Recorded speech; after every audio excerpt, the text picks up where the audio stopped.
He really thought a parking boo was just a suggestion.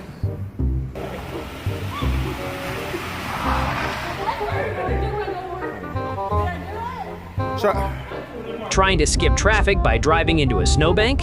That's some high-level thinking right there.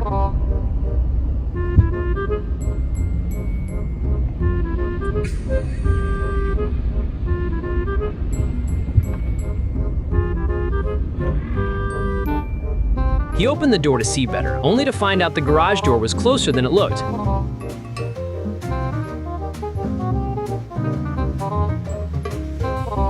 Most people drive forward, but this guy decided to take the sideways route on the highway.